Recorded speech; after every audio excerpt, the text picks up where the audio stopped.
சொல்லு அருண் இன்னைக்கு டெக்னிக்கல் ஆர்கிடெக்ட்னு சொல்லியிருக்காங்க. அருண் டெக்னிக்கல் சொல்லியிருக்காங்களா? டெக்னிக்கல் ஆர்கிடெக்ட் ஆன அப்புறம் கூட இது என்ன டெக்னிக்கல் ஆர்கிடெக்ட் ஒர்க்கு செம்ம பாலிட்டிக்ஸ் கடுப்பாக இருக்குது அப்படி அவனே வந்து போவான் வேஸ்ட்ரா.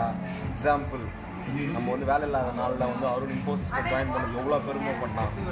ஆனால் இன்ஃபோசிஸ் ஜாயின் பண்ணி எப்படி ஃபீல் பண்ணான், அதே மாதிரி தான் திரும்பி டெக்னிக்கல் ஆர்கிடெக்ட் ஆகிட்டு ஃபீல் பண்ணுவான்.